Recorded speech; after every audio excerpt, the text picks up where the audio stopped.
You're listening to your favorite podcast about Flesh and Blood and its community. Welcome to Last Ditch Effort.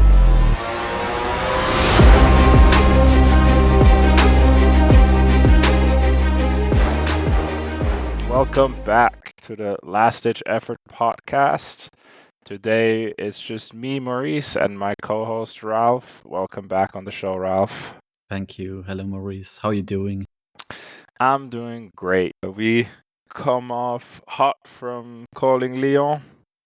Well, not so hot anymore. It was about a week ago. The recording schedule has been thrown off a little bit.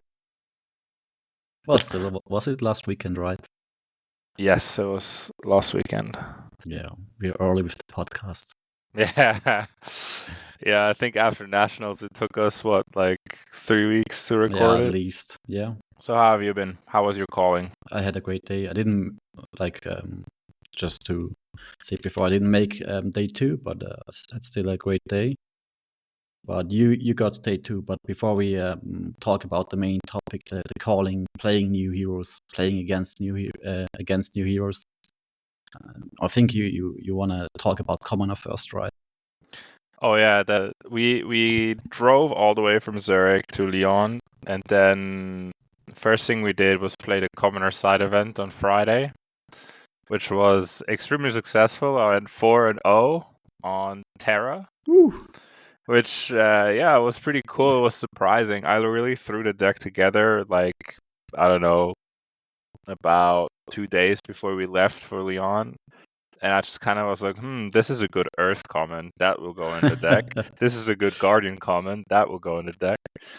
And my only goal was to beat Chain with it, because Chain is super, super good in Commoner. So I figured, if I bring the deck that beats the best deck, then I will win it. Let's go.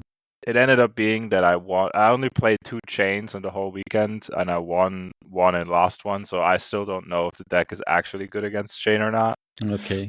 So your plan was to fatigue Chain with Either fatigue or just to hit him with the attacks that disrupt him. So Concuss was one of them. Crush the Weak was the other one. And I think the Chain deck just doesn't like to be disrupted, but the thing is there's not that much disruption in Commoner, right? Yeah. So, and Guardian has some of the most disruptive tools in the format.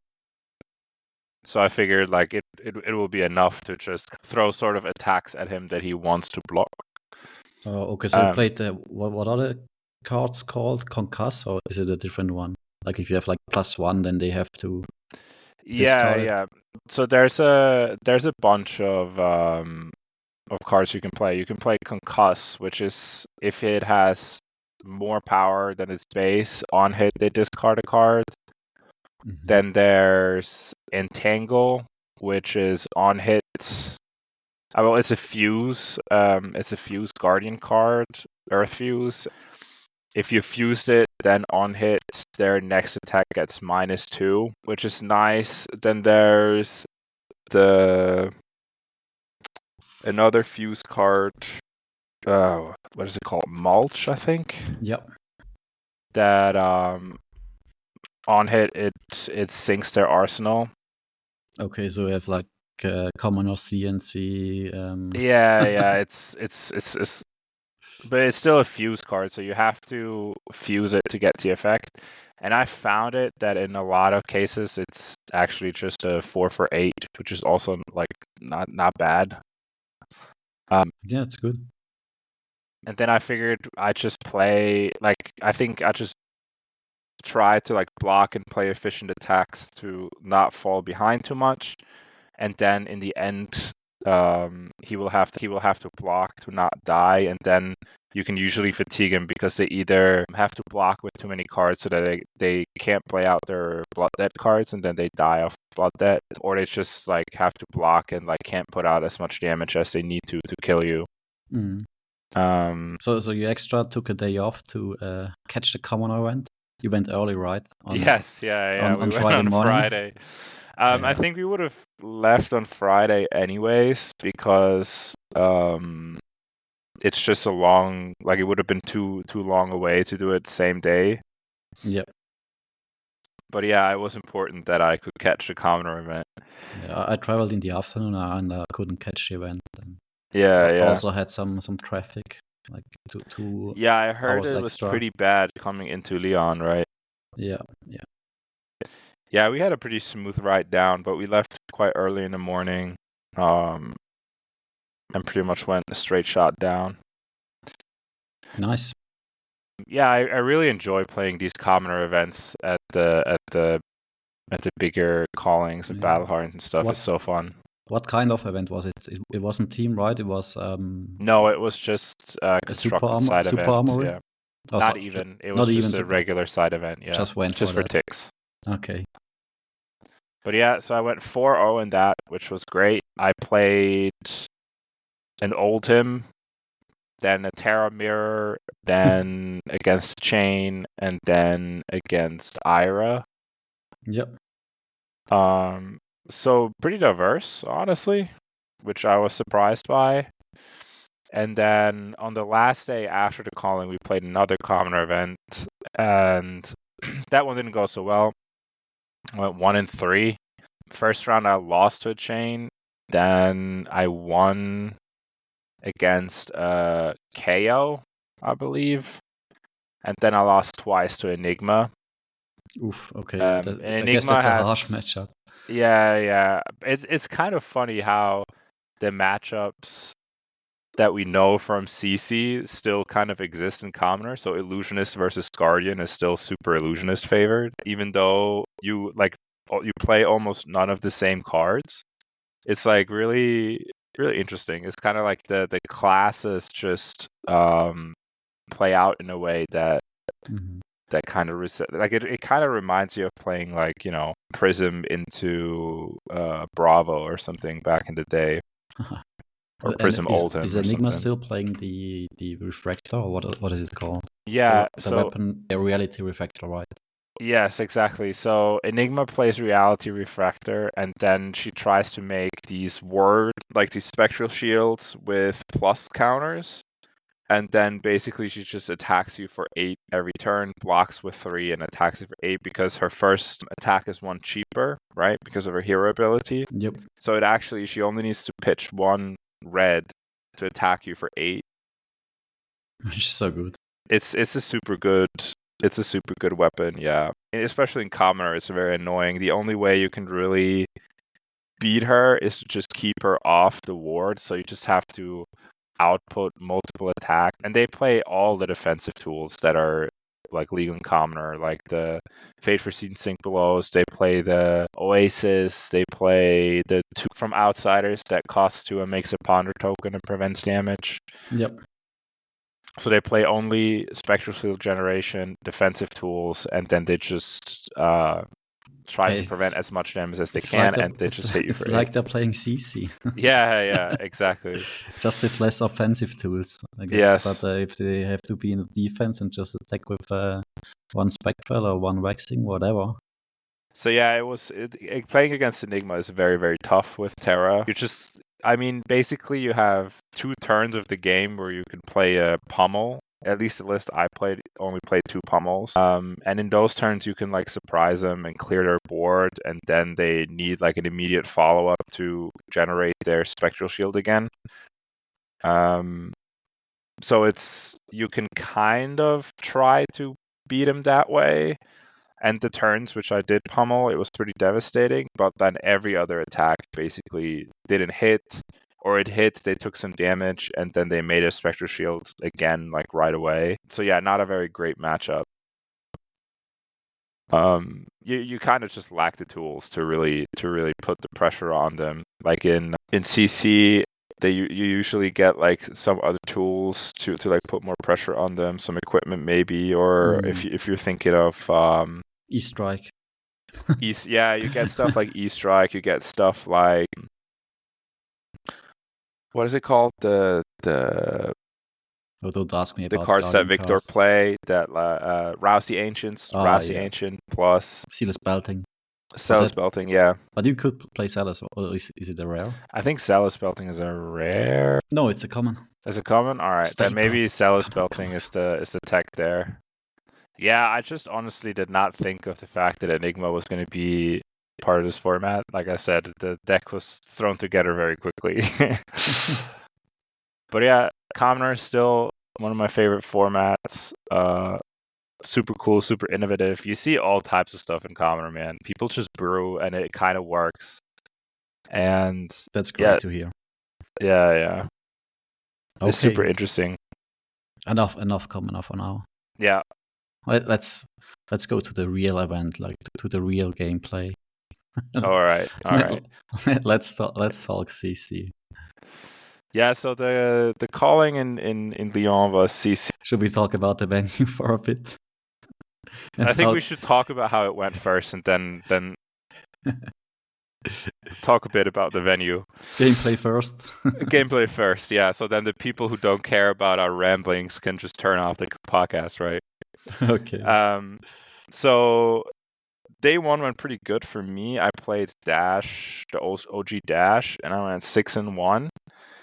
I actually got paired into a Victor round one, so that was kind of unlucky because there was only like 6 Victors at the event. And that was your loss? And that was my only loss for the day, yeah. That's great. Yeah, and he winning the rest, I mean, not the loss, but winning the rest. Yeah. And it was still close-ish. Against Victor, you kind of want to race, but then he always has the option to switch to fatigue, so it was always kind of like a push and pull, where like you boost, then he starts to block, then you kind of slow down a bit, play more setup, then he puts on the pressure, then you have to like put on the pressure again, then he starts to block again. It's kind of this like push and pull back and forth, and I think he fatigued me, but also killed me the next turn anyways. So yeah, both at the same time. That's how it happens. Yeah. But that's kind of like what he has to do. He played it very well. I think he played against, like he knew how to beat Dash. And it was just not a matchup that I was super prepared to face, to be honest, because I didn't think there was going to be many victories at the event, and there weren't, to be fair. Yeah, that's true. I think Dash was a good pick. I think so too, yes. And part of the reason why it was such a good pick is the day before, everybody that performed well at the like Super Armory, the CC Super Armory, all the Dash players played Count Your Blessings, Ultra Fatigue, like super slow pistol dash. And I think that helped me like a little bit actually, because I played the boost version just with Tekla Pounder, and I pretty much, yeah, my thinking went that with Zen gone, Dash usually also was able to put out almost as much damage as Zen, just a little bit less consistently. But you definitely have these games where you just like hit them for way too much damage that they can never block, and then you kill them like on the spot. These kind of like offensive overlaps, as LSS would put it, those still existed for Dash, so I figured I would just try to leverage those. And I don't think most people were super prepared for it. Yeah, and I guess like I mean, you're super experienced with Dash, so yeah, why not? No, it definitely helped. It was a comfort pick for sure. Yeah. Before she LLs. Yeah, and the other thing is, like, you would think that with so much life gain in the format and people playing these like kind of janky Count Your Blessing decks and stuff, that they would just all fatigue you. But the thing about Count Your Blessing specifically is that I don't think it's actually good against these aggressive decks, because the first 3 Count Your Blessings that you play are all off rate pretty much. And only after that it starts to be like really a good card, right? And those are all non-blocks as well. Did you meet anybody playing Count Your Blessings deck?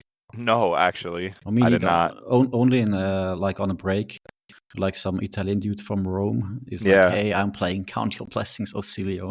Yeah. So you can discard the first ones and then get extra value.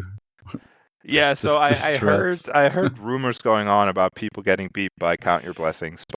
I mean, Vashti in his game on stream, right? Last two Count Your Blessings. Just at this moment, a huge congrats to Beshti. Yes, of Playing course. like the first big tournament with Verdance and making it straight into the top 8. What a legend. Yeah. And what a deck he built, man. It was so it really gives you like Icelander flashbacks playing against her. Yeah. But yeah, But, so day one went really well for me. I played after I lost to Victor, I played Kano, which was a kind of an easy matchup for me. Then Azalea, which I got lucky, or he got unlucky, to be fair. Did you still have the signal tremor tech in the deck? I do, yeah. But I didn't need it in that matchup. It was just kind of not coming together for him, and I just ran over him. Nice. Then I played Viserai, I believe, and then Enigma. And both of those were actually like the Viserai deck was probably the closest game I had all day. And my opponent misplayed on one of his turns, which I think gave me the win because I was on 1 at the end. And the disruption that these Viserai decks can put out is just really, really scary for Dash. And I think any aggro deck, actually. The amount of like offensive pressure combined with just disruption that they can present is incredibly scary, and I'm surprised that there was not more Viserai on the day. It looks great. Yeah. I think the card you're talking about is Succumb to Temptation, which is Succumb to Temptation is really, really good, and also Snuff Out. Yep. Which they also played against me. I think I didn't have, and together with the new helm as well, that also makes you discard one. I don't think I played a single turn where I didn't have to either discard or just lose a card in some other way, because I had to like pitch it to AB to not get succumbed or something like that. Viserai doing the insane disruption. Yes. Yeah. But I end up winning the Viserai game as well. Then getting paired into Enigma, I played with Hanabi Blaster. And I think that matchup really, they sideboarded completely wrong because they were expecting me to be on the pistol plan. And I don't know that they knew that was, or they thought I was on counter blessing, but they definitely thought I was defensive. Yep. So they had a lot of non-blocks in the decks and a lot of contingency in these slower games, and I just ran over him. It was even though he had a good start, I just was able to really pressure him.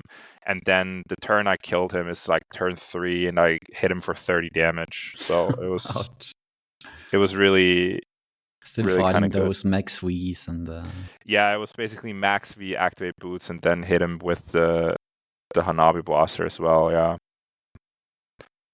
And then I played 2 Levias to end the day.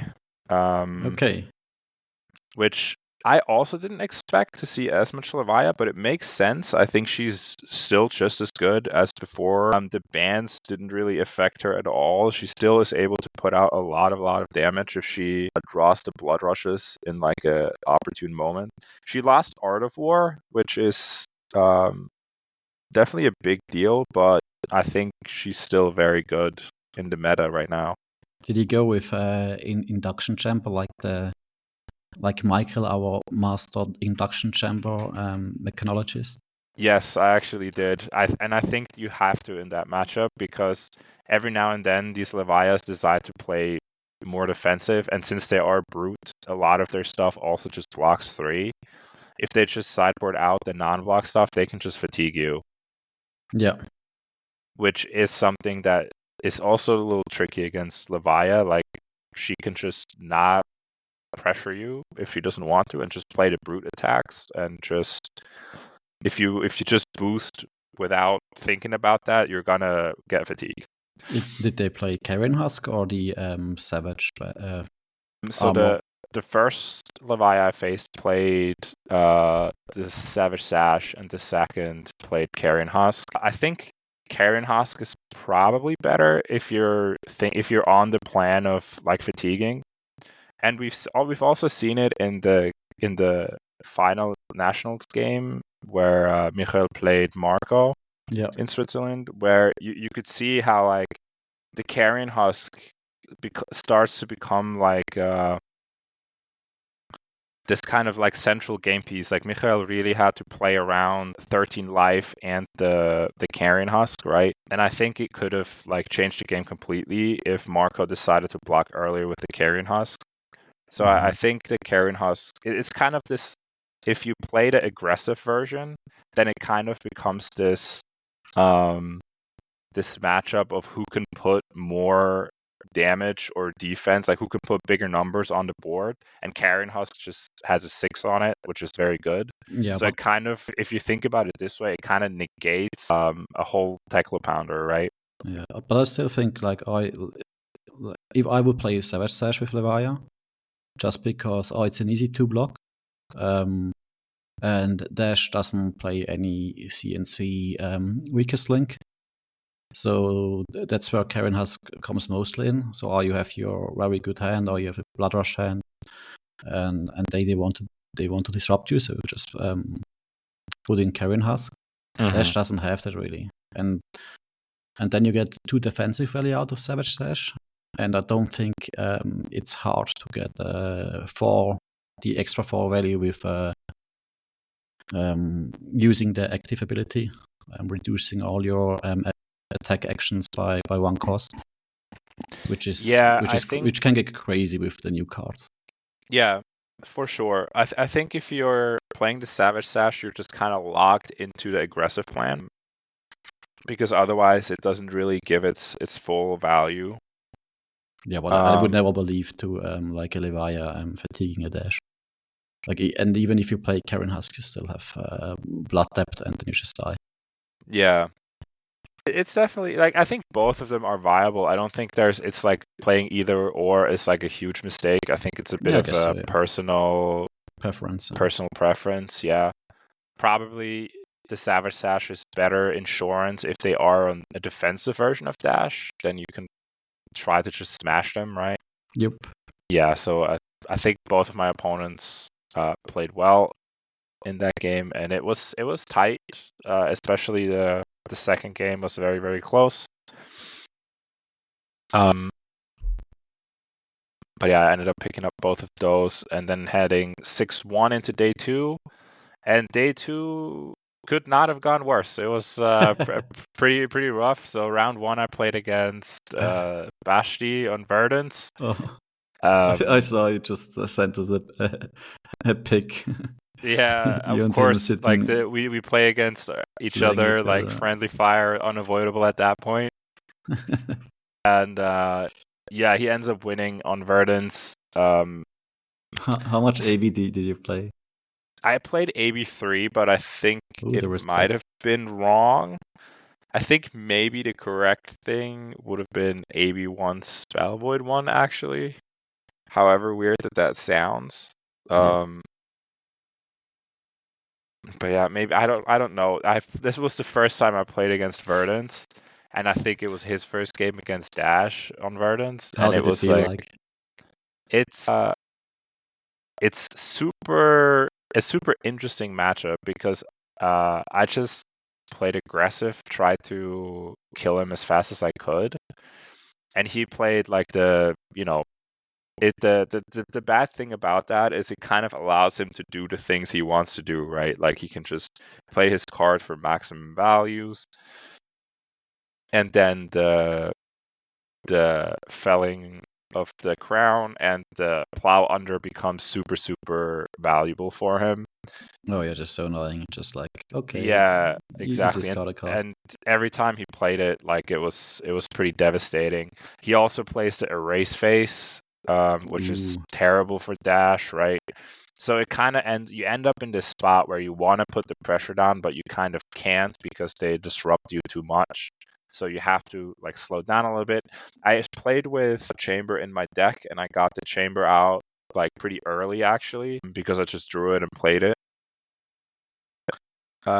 And I think it ended up costing me a little bit of tempo when I played the chamber. It was still relevant in the late game because it was still a very tight game. He ended up being on 1 life when I kind of needed to go for the kill, and he could kill me because I didn't have enough resources left to prevent the damage. Yeah, I think I was on 3. He hit me for 4 arcane damage, and I only had 1 resource, but I needed to play it this way. Otherwise, he would have lived another turn and would have just killed me in the coming turn. Yeah, I think you're so fast in kill range for Werblins. Yeah, that's definitely the boots, man. The wizard boots just doing work, like getting you that extra turn. Is still incredibly relevant. But I think the game can go either way. If I drew a little bit better or he drew a little bit worse, maybe I would have gotten there. It didn't feel super one-sided either way. Mm-hmm. It's not like playing against Kano where you're just like incredibly favored as dash. It's definitely the very good value earth attacks kind of like screw with the math. I think AB3 should be good because you can still have like Teclo core up in the end game. Yeah. And then you must feel kind of safe. Yeah, I think definitely more research needed there. But very cool game. I enjoyed it a lot. It was super tight. It was flesh and blood at its best. And I'm kind of happy that there's like this mid-rangey wizard back into format. Really interesting gameplay. Yeah, at least you gave away the game to Basti and not to another random. Yeah, exactly. I'm not ashamed of losing to the king, right? Yes. And So speaking of that, you're 6-2 now, right? I'm 6-2, and pressure. I get to play Brody Spurlock on stream, and he plays Viserai again. So I ran into Viserai again, and it was not close at all. I mean, you can watch it on stream on the VOD. It was a really bad game for me. I drew all blue into all red into all blue, and in the end I'm behind from like turn 2 or 3, and I just like don't have the pressure to race him. And then he succumbs you, and he has like crazy turn in the end. He plays the temptations where you draw a card, and he rips the succumb off the top of the deck after having shuffled, and it's just it's all bad. Goes from bad to worse, and total blowout. Yeah, pretty much a blowout. I lose that game. But it was cool to be on camera anyways. That was fun. And then I'm 6-3. I'm probably already out of top 8 range at that point. And since I lost round 1, I was probably already also out of the money. Mm-hmm. So the last round I play against another Enigma, and I just play so terribly. Definitely my worst game all weekend. I play Hanabi Blaster, but leave my high octanes in the deck, which doesn't do anything in that matchup. So yeah, it was just a mix of fatigue and like being tired and being a bit frustrated at the last 2 rounds. So I go 0-3 in day 2 and drop from the tournament to play more commoner. But still really happy with the weekend overall. It was congrats. Very fun. Day 2 is always good. Yeah, it was my first day too, actually. So that was nice. And I have to say, just a really pleasant event. I didn't play a single person that I thought was like annoying to play against, or it was like a frustrating game. Everyone was incredibly nice, incredibly friendly. Just true. Same for me. Really, really cool. The more of these, I don't know, every now and then there's like a pop-up of some horror story you hear of like bad opponents but I feel like it's only gotten better actually. I only had one stupid judge call. But, Yeah. So let's talk about your experience in the calling. Let's move over from my dash gameplay to Aurora. Hell yeah. So I played Aurora, brand new hero. Managed to build a deck on Tuesday and play 1 armory. I didn't have time to jam a lot of Talisha sessions, so it was my testing and how to play tournament. And I went 4-3, and I think I can be happy with the results. And I learned a lot in the matches, and how to build my deck a bit differently. I just swap out some cards to get more go again. So I started playing against Kaio. All the aggressive matchups went really well, because if I didn't have enough go again, I could just block and be really defensive as well. So I went against Kaio, and he let me go second. And I start with 43 life and embodiment for go again. I saw all my 3 somersaults, which 2 I used defensively for 5 and 6 value. Yeah. He played 2 blood rushes and had some pressure as well, but I won that game with 15 life and 6 equipment block left. Oh my god. So a crazy start. Was like, yes, the deck is working, it's running. Let's go and win this tournament, right? But no, of course, second round, my first game with Aurora against Nu. That's where also when the judge call came up. So I was super happy with my somersaults. I blocked with 2 attack actions. Wanted to somersault them back, and I also did, but I blocked the stealth card, and my opponent just kept playing, played a codex, and then was like, oh, let me think for a moment, and calls the judge over. And then we discussed the somersault ruling with the ability of Nu that says if your stealth cards are blocked in the resolution step, the cards that are blocking get banished. So the judge ruling was like, even if we played further, but the judge ruling still was like, oh, okay, let's step back to the resolution. So I already played my somersault. I couldn't take that back, and all my other instants I played. And yeah, he just said like he can now re-trigger the effects, so I don't get my cards back, and I lose all my hand, take damage, get codex, everything. Oh, that was so bad. But yeah, I guess that's a good learning for all your Aurora players out there as well. I maybe would take out somersaults even out against Nu, because it doesn't help blocking staff attacks. But did we actually find out if that was the correct ruling on the judge, or was that like a misunderstanding of the judge? I didn't appeal. Yeah. So it was just I was like, oh, okay. I didn't know. He didn't really know. Whatever. We're here to learn. Not too salty about that. I was like more frustrated with myself, I guess. To just misplay that. I had a really good comeback that game though, and but when I had the offensive, I was letting go again. So I couldn't finish out the game. We went into a draw, but I had no chance of winning. So I just said, okay, you can have the win. Mm-hmm. And he was happy about that.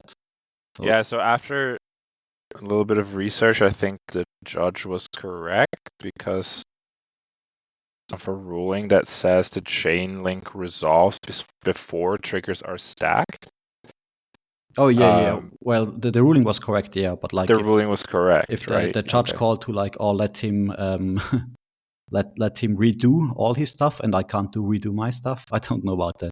Yeah, fair enough. Fair enough. Yeah. We also went and asked a head judge if you can why can't you just somersault into the in the resolution step.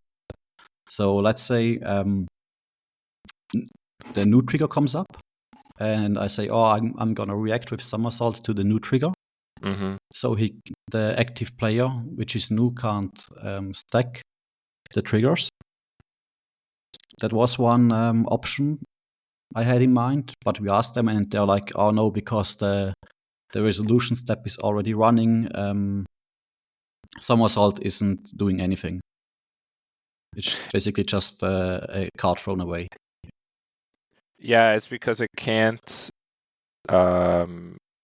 target the attacks, right? Well, it can target the attacks, but like it already missed the resolution step. Like, you went into the resolution step. It does, like, the effect doesn't do anything anymore. Something like that. Yeah, too bad. My first learning, my first loss. Yeah, rough judge call. Yeah, it happens, especially with new heroes at like one of these tournaments, right? And I also wrote down I have to read the cards better. Like, it's Yeah. all these stealth cards, and I think one time I was like, oh yeah, it's this one where he has to play 3 attack reactions to activate Right. something. No, but it was the other one where it doesn't say you have to play any attack reactions. It's just like you thought it was the other card. I see. Yeah, there's just so much text on this card.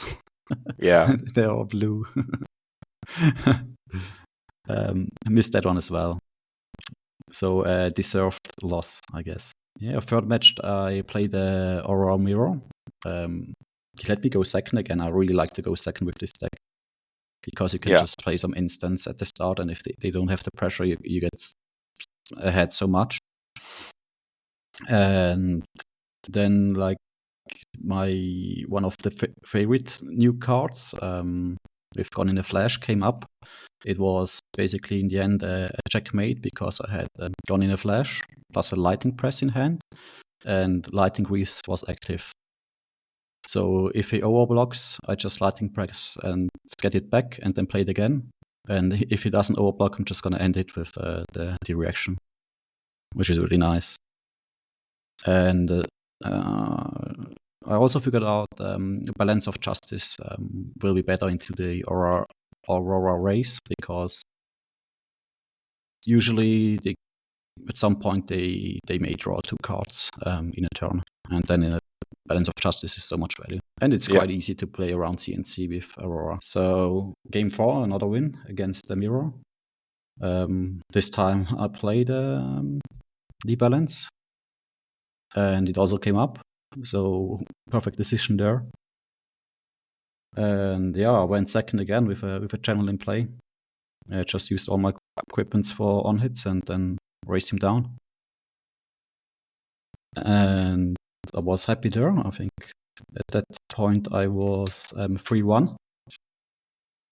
And then he started going bad because I matched the first Enigma, and Enigma was very well represented at the tournament.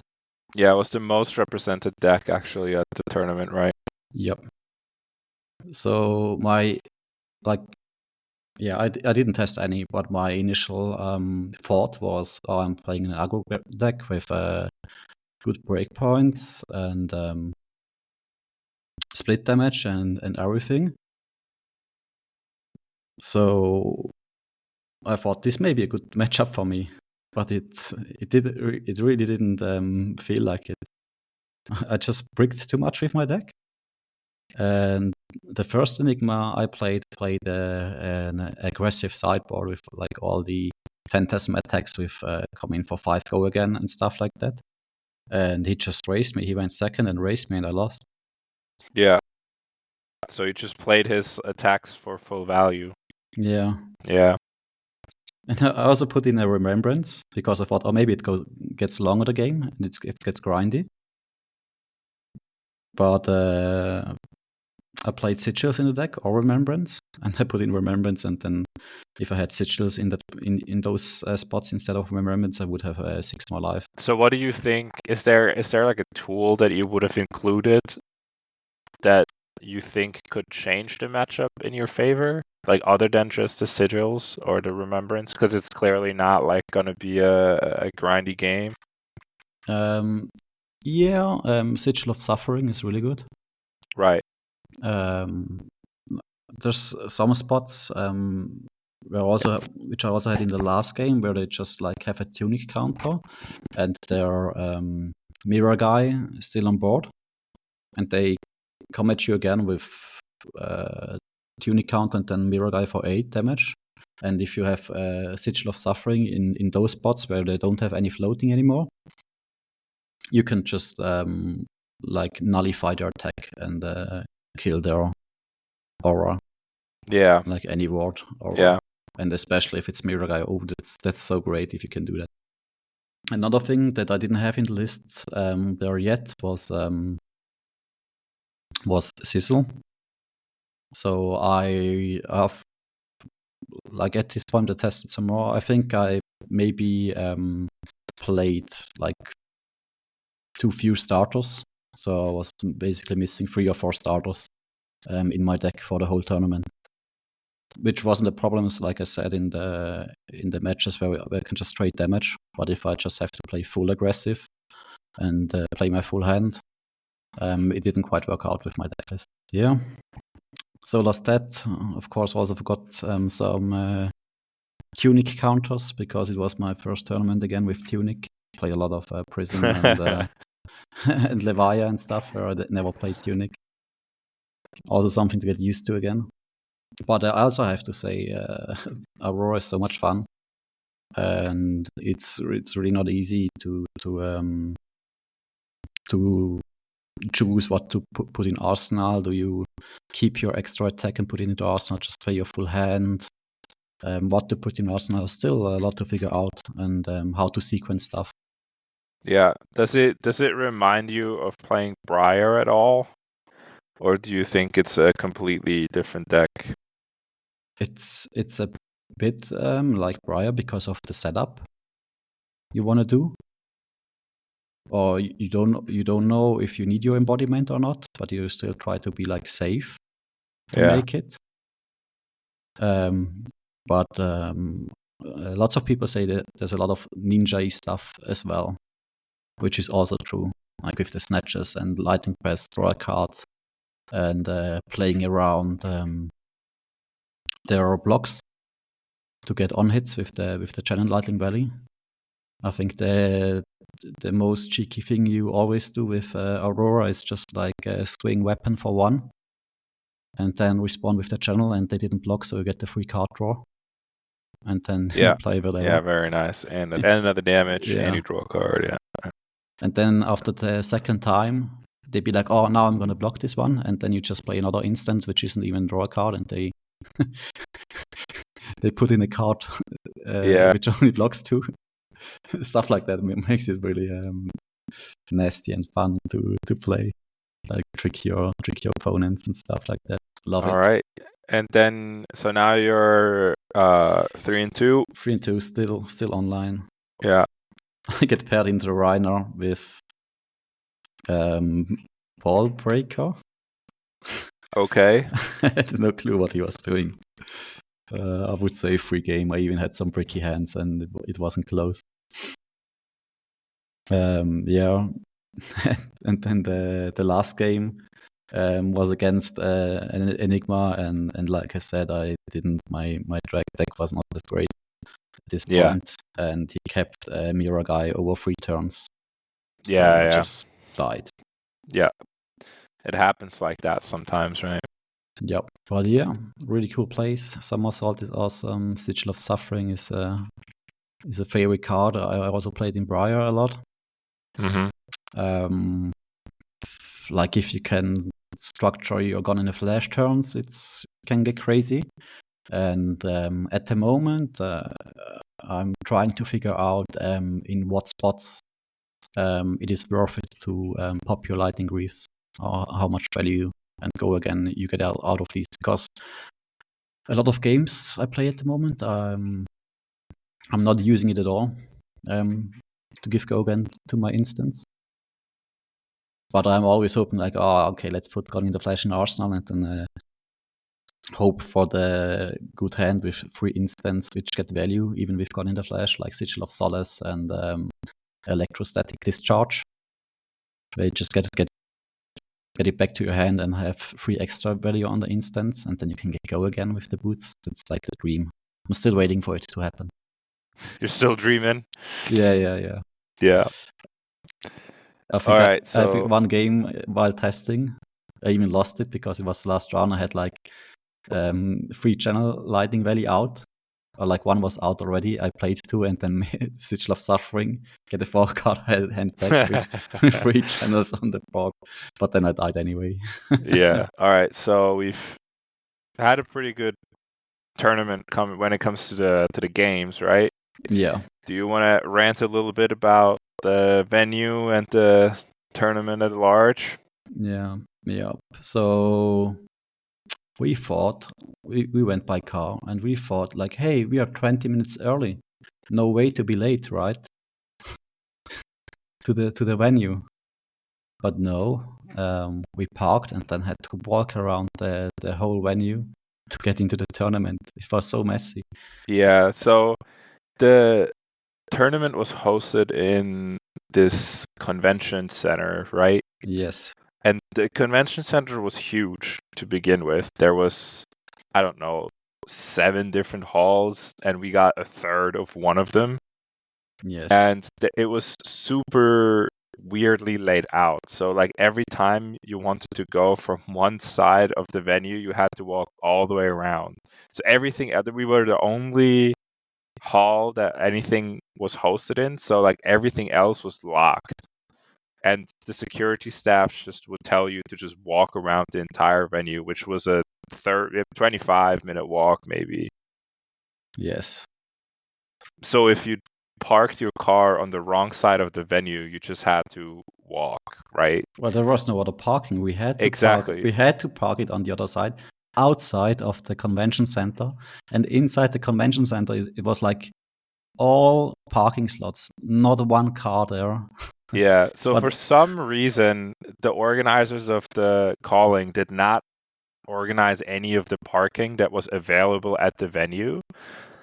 Why they didn't, I have no idea. Like, it's all money. it's a complete mystery to me. But like, it didn't have to be free parking. It would have been fine if we had to pay something, but as long as we could park our cars there, right? Yeah. Because the public transport, like the tram brought you there, but like a lot of us did not come from near the tram line at all. So the parking situation was already like very strange. So we ended up every day we parked our car on the other side of the venue and then walked all the way around the venue, which was, like I said, a 20-minute walk. The other alternative they would have given is parking your car away from the venue, like outside the parking area, which would have also been a 40-minute walk, or like a tram ride that the tram only ran every, like, what was that, 15 or 30 minutes or something. So like you take the car so you don't have to rely on public transport, but then you still have to rely on public transport because they tell you can't park next to the venue. It was It was horrible to get there. very, very frustrating. And the other thing that was even more annoying than that was they didn't communicate this at all. Yep. There was no statement, nothing when we bought our tickets, no email to follow up that said like there's no parking available, you have to park your car like at this location and take the tram, anything like that.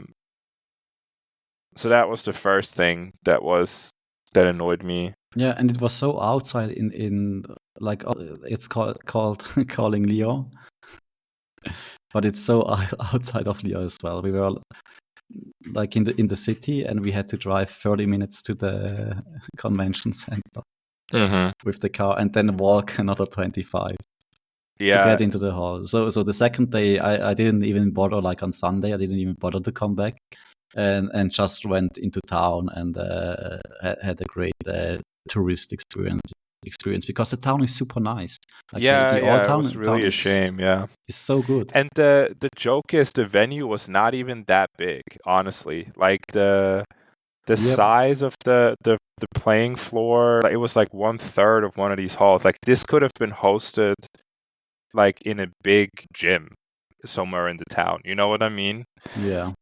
Like at the moment, Red Bull Vololog Cup is going on, where they play Age of Empires 2, and it's a crazy location. They're like playing in a castle, and it's so nice. And I just hope for Flesh and Blood that we at some point get like it doesn't have to be that, right? And it can't be that because of space and everything. But does it always have to be in these convention centers out in in nothingness? Like Barcelona was super cool because it was in the city. Yeah. Proto Amsterdam was very good as well. Everything was super close by. But these convention halls like this one we had in Yeah, I Lyon mean, are just, I we've don't been know. to other convention halls that were much better, like Utrecht as well. Like, Yes. yes, it was a convention hall and it wasn't like right in the center of town, but you could get there 10 minutes walking and there was restaurants around and it was like way more accessible, Yep. way more comfortable to get to. But yeah, so the second gripe I had was that they were somehow not figuring out the situations with the door, because the entire venue was lined by emergency exits and people would use them to go in and out to have a smoke or just to like get some fresh air. And for some reason they set up all of the artists on that side of the room with the emergency exits. So every time someone opened the emergency exit, all of the artists like artist prints and cars that they were working on would just get like blown away by a gust of Oh wind. no. So it's just like at first they told the judges to make sure the doors stay closed, which I think is not their job at all. Then like that didn't work because obviously the judges cannot be security guards for the venue, right?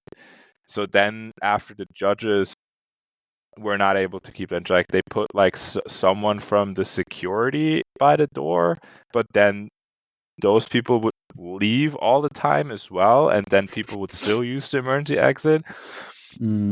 So it got so bad that they ended up just roping off or like chaining off the emergency exits, which then I thought was like also very weird because now there's just chains across the emergency exit. Yes, you can't do that because of safety reasons. Yeah, I don't know. They ended up doing it and they said like it was fine with the fire marshals. I don't know. Okay. Listen, it's No just expert here. it had like very weird vibes that they started off putting chains up around like exits to the Oh no, venue, they're right? closing us Like, in. yeah, exactly. Yeah, I just So that hope. was Yeah, I just hope we get more nice venues, more yeah. centralized. And I feel like, a piece of paper on the emergency exits that Would says be this is an enough. emergency exit, you cannot use it, like would Yeah. have probably been enough. Disqualify if you use it. Yeah. So that was weird. And then the third gripe I had was the food. It's just, I know it's a convention and like the food is never fantastic, but I feel like this time it was especially abysmal. Okay. So there was two food carts that were located inside the venue. One of them made like burgers and fries, and the other one made ice cream and waffles, and that was your options. That was it. Like if you wanted a fruit, you were just out of luck. There was no way to get anything. And I mean the tournaments go long, right? Like you're there in the morning, you play all day, and sometimes the first day we were there until like 9 in the evening. And it was so far from anything that there was like barely any restaurants nearby. If you were on public transport, I don't know where the hell you were gonna get food at Yeah. like 9 in the evening. Have you been with us in Bologna No, for Battle Hardened? no, sadly not. Oh, that was like even that it was just a community center, like where all the old people go and stuff and play their Yeah, games. But the food and everything was so good because it just yeah, had the old nonnas cooking stuff. yeah, that's great. It's just like I don't know, like I feel like giving us essentially like dessert and one food option when there's nothing else nearby, I Yeah, understand it's that it's like not great. I understand it's one of these like venues, but even in Warsaw they had like, at least 2 or 3 food carts you could choose from, and it wasn't so far from like anything else that like you could still go out and like, grab food somewhere else and come back to the venue. But like I don't know, this time it was just like completely impossible. If you did not bring food, you would just not eat You're anything screwed. or just have like only fatty deep fried food all weekend. Yep. Well, I guess we can end it on some positive Because so there's definitely still work to be done when it comes to organizing some of these callings. But the tournament was run so smooth. No overtimes, no long judge calls, and that's true. Everything went super smooth. Give credit where it's due. The side events ran on time. Everything was pretty much on time. Yeah, let's say like all the judges, all the people like organizing the tournament, like the play stuff, right? Yeah. And everything. Super great. Just put some more money into the location and the food cards. Yeah, it's like the organization other than that was actually quite good, I have to say. Like I don't think there's we started on time. The prize wall was cool. Yeah, it was organized well. There was no long waiting times for anything. Yeah. Just like these kind of like details that add up over the entire weekend were like very annoying. But yeah, events ran on time. Events were the rounds, the side events were also pretty well run, I have to say. So shout out to the judges in that one as well. Like sometimes the side events can get a little bit lost in all the big stuff, but those were pretty smooth as well.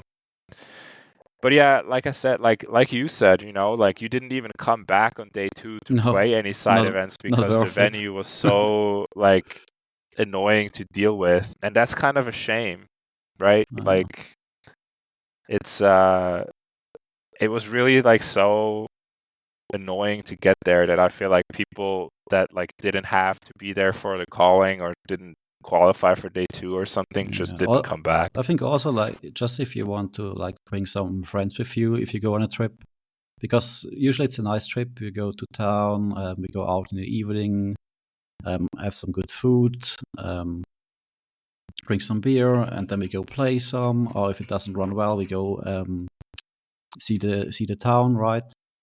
And if these locations are just so outside of the city and they're not accessible, it's just hard to bring friends with you or your wife and be like, oh, okay, maybe you can play one game and then you can do some other stuff.